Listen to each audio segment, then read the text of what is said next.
All right, let's talk more about Apple's foray into streaming with media and technology expert Seth Schachner. He's the managing director of Strat Americas. He joins us from Los Angeles via Skype. Seth, thanks for joining us. Happy to be here. Good morning. Good morning. Well, first, that's a lot of subscriptions to add to consumers' Wi-Fi and cable bill.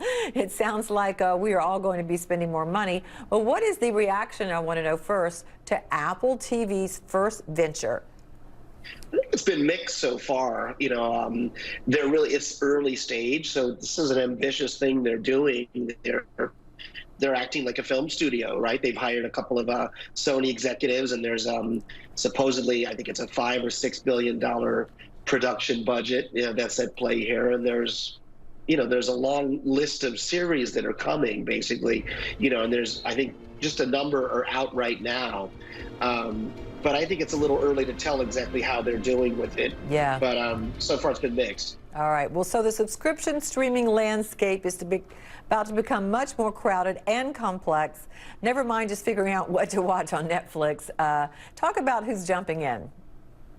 Well, so, even on the list you mentioned, there's quite a few that you didn't even get to mention. NBC, is coming in. Obviously, HBO Max is there. You mentioned kind of the big incumbents that are out there. Certainly, the networks have some of their own plays. And Viacom has something called Pluto TV. And if you look a little bit more broadly out there, Jeffrey Katzenberg's got something called Quibi that's coming in that are mobile shorts. So there is a lot of offerings in the market, and I think it is fair to say, at some point, if you're a consumer, how many of these things do you actually need, and how many do you really want to cobble together?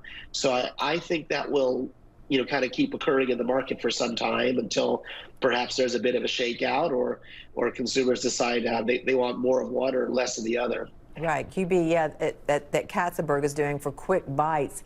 It seems we're obsessed with making it shorter and shorter and shorter, thinking that's what people want. But we'll also see what's called content bundles. What will that include? Yeah. Well, I think that's the real thing sort of going forward. And I think that's where, entities like Apple and, Disney is an incredibly important new service that'll launch in just, I think, a week and a half.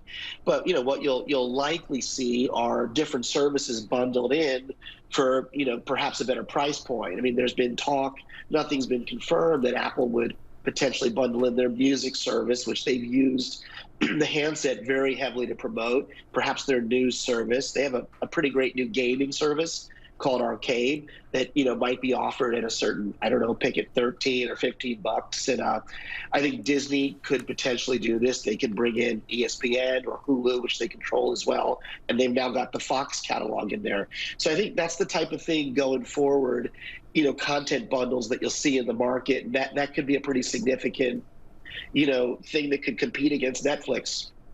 Oh, so let's talk about Netflix.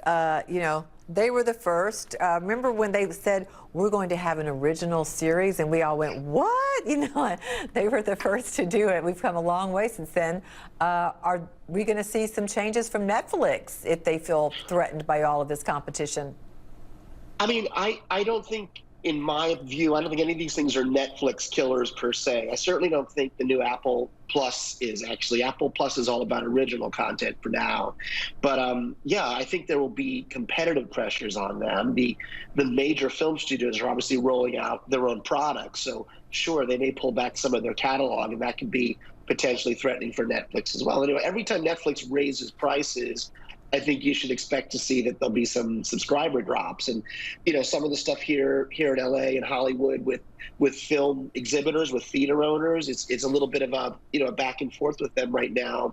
For example, this new Martin Scorsese picture, The Irishman, that's coming out, there's been quite a bit of a fight over the window, basically, that the film theaters will actually have, the movie theaters, before it goes into Netflix. So I think there's a lot of competitive pressures around Netflix. I mean, I still think they'll be a very big provider of original content. Same with Amazon as well. And, really, really critical players in here. So just think the competition will ratchet up with them. It's a new day, is it not? All right. If people get too confused and bogged down by it, they can always just watch CNN. Hey, how about a shameless plug? All right, Seth. Thanks so much, Seth Schachner, for us. We appreciate you helping us out with that.